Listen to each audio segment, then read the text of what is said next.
Hello YouTube, this is Charlie426, and today we have the review of the newly released HG Gundam Local Type North American Type. Now this is basically another recolor and a little bit more added weapon version of the Gundam Local Type that has been, or that was released some time ago, about last year if I'm correct.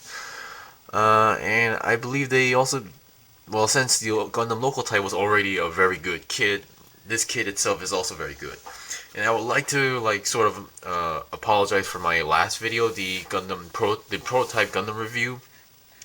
Now the lights were kind of wonky, so I thought the video itself kind of had this weird glow effect. So I thought it was my camera that was the problem, but I realized that my lights that I'm currently using were almost out of battery, so their light has become really weak, so hence getting that weird glow effect on my video.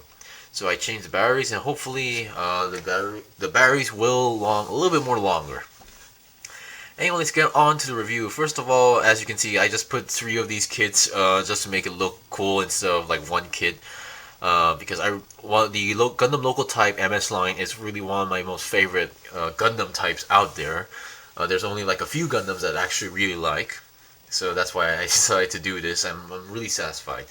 So first of all, before I go on to the review, I had to buy 2 of the Gundam Local Types now because I didn't lose any pieces or I didn't break anything, but I got a kit that was missing a piece from its runner. Yes, I checked everything. I checked the box, I checked other runners, I checked the plastic bag.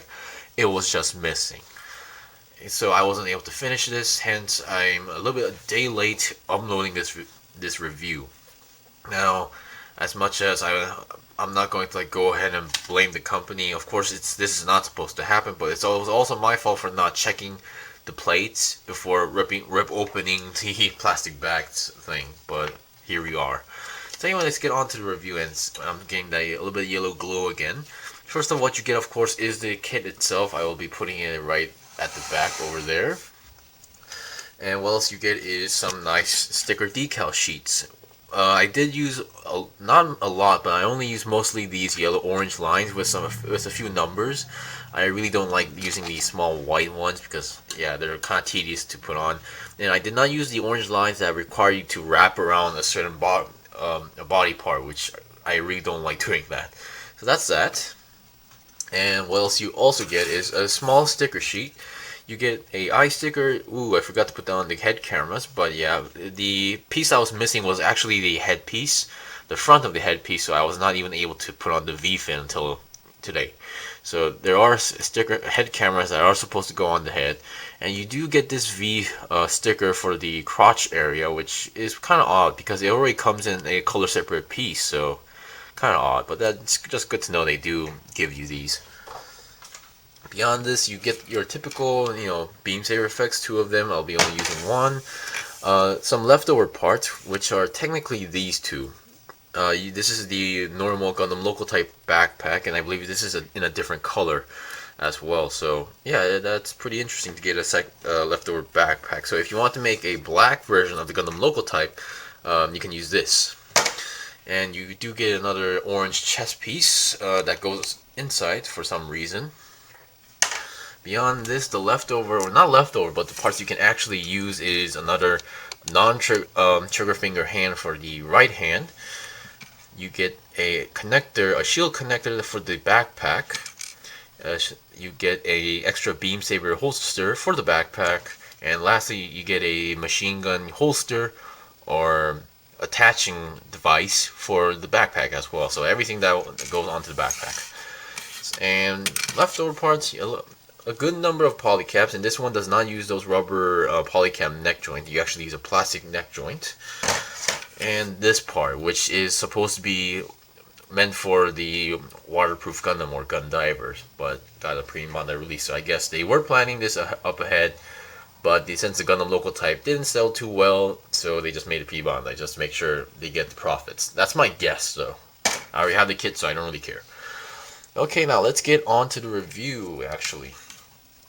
I hope you don't mind if I put those back at the back, because sometimes it just gets a little bit boring without anything on the back. So let's get on to the review. Sorry for the strong light. I mean, I hope this is actually better than having a dark, murky light effect going on.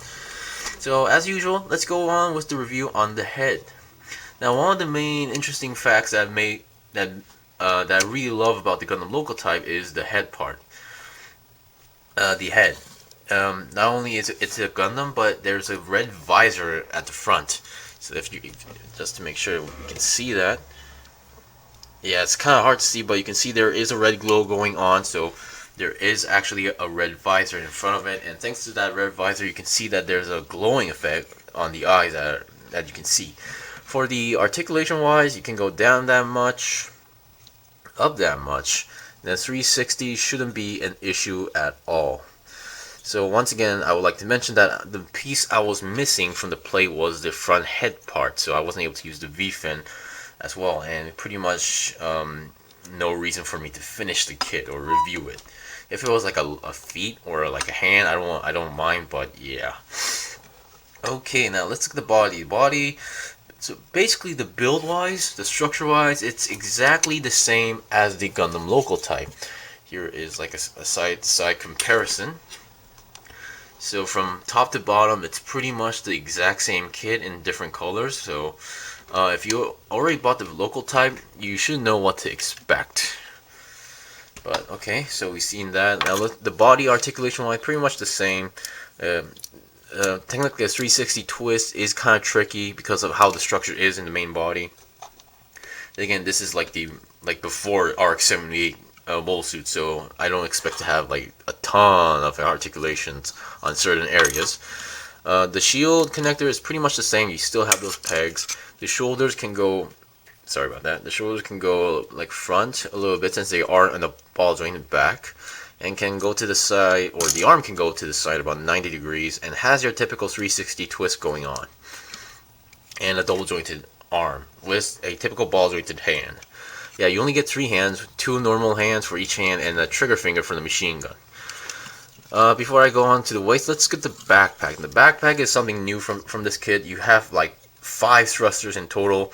Only these 3 can move around. The ones that are on the side right over here do not move, so don't try to move them where you're going to break them.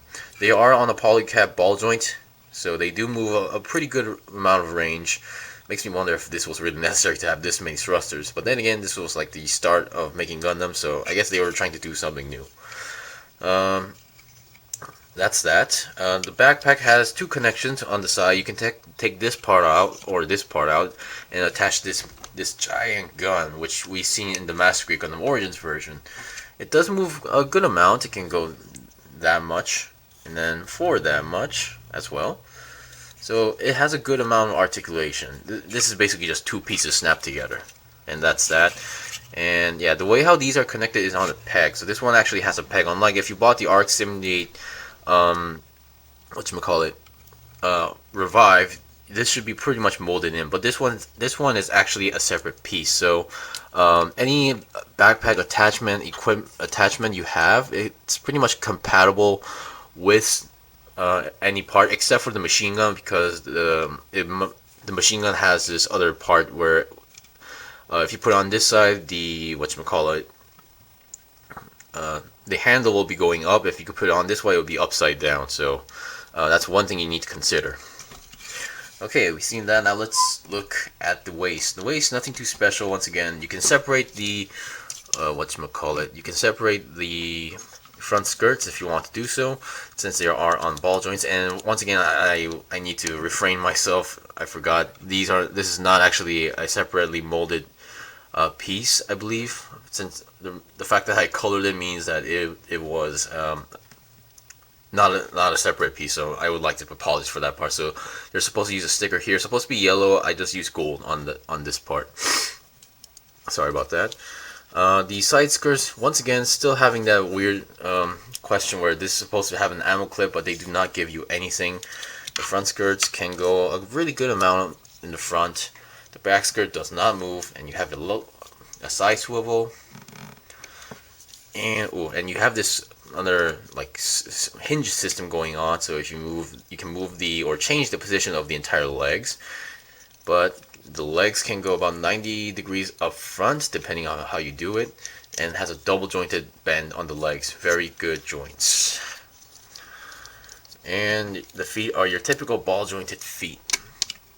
So that's pretty much it for the articulation. There's nothing much changed from the local type as well. The machine gun, same exact machine gun as well. You can open this part up to have the extra, grip, and you do have the extra handle on the side, and it's technically possible to hold it in both hands. However, I haven't actually succeeded in doing a natural pose yet, so the manual sort of does tell you that it's possible. For me, I haven't done a natural pose using both hands yet. Okay, so that's pretty much it. Now let's get its special equipment. Once again, I did mention that you can use either side for most of the cases. So we have this backpack. I already showed you the way how this connects. Yeah, I already loosened it up. You have this part. You have this small piece that can come off.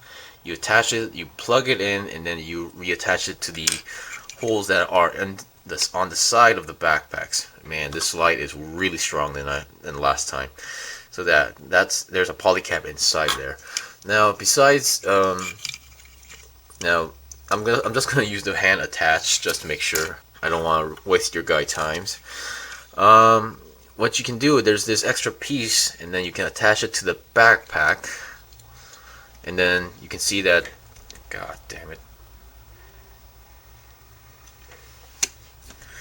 You can see that you have these pegs going on the shield. You can actually attach the shield peg onto the back like that. You can do it like this. You can go like up front, or you can go upside down if you want to do so. It's really up to you. Since the actual part that connects to the backpack is on a peg system, so yeah, it's really up to you. And the shield is once again the same shield as we know. It has the extra beam saber hilts right over here. And yeah, somehow this part is not falling off. There we go. We still have the stand for the shield, so there's no change in the shield as well. So that's that, and let's see, let's check the final connector. You have this connector here, which I would actually suggest you put the machine gun on first and then attaching it. So what you're supposed to do there, you have this part here and then this attached to this part, and you can just attach it to the backpack. Once again, if you're going to attach on the other side, it's going to be on the other way around like this. So really up to you. I mean, you can technically do it, make it look like it has a double, shoulder cannons. One could be a machine gun, so it's really up to your preferences. I usually just follow the manual because, yeah, I just tend to do that. Okay, now we've seen the weapons. Now let's check well, there's not much else to check, but let's check the beam saber. Once again, you get three beam saber hilts, but you only get 2 effects. So I'm just gonna show you guys on the one on the back. The only issue I'm getting is that the one on the backpack, there's no firm click or connection, so it might feel loose and it might move around and be on an awkward position. So that's just one thing that might bother a few people.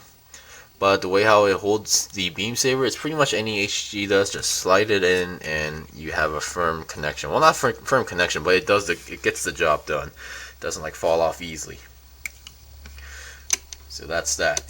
Now, before I end this off, there were some people asking or talking about one certain topic regarding this kit, and that main topic is whether can we use the backpack on the Gundam local type to make a Arcs in the Origins. So here is my revived version. This is the Premium Bandai real type colors. This is the only HGUC Arcs in the Revive I actually have, so sorry about that. And a lot of people were asking if can I attach this onto this kit and make a make an Origins version. The answer is no, because the peg, the way how it is different from the backpack. You only have 2 on circle ones, and you have these 2 ones on the back. While this one has the pegs on different shape, different locations, and the opposite. So the pegs are here. So if you're going to attach this, size-wise, it looks pretty much okay. But you're going to have to you have to grind these parts off, and then pretty much glue them together. That's my best idea of doing it. The rest is up to you. So anyway, that was pretty much my review for this kit. As much as I'm really satisfied with the kit itself, I guess I have to apologize for the quality of the video because the light was just too strong to the point where it was kind of hard to see the black Gundam on the kit itself. Well, I did have problems taking pictures of this kit itself because of the color, but hopefully a lot of you got the message and got the information that you guys wanted. Anyway, thank you for watching. This was the review of the newly released HG Gundam Local Type North American version. If you guys got any questions or requests, leave a comment below. If I got anything wrong, leave a comment below as well. I still have more kits to buy and build and make reviews out, so please stay tuned. Until then, see you guys next time!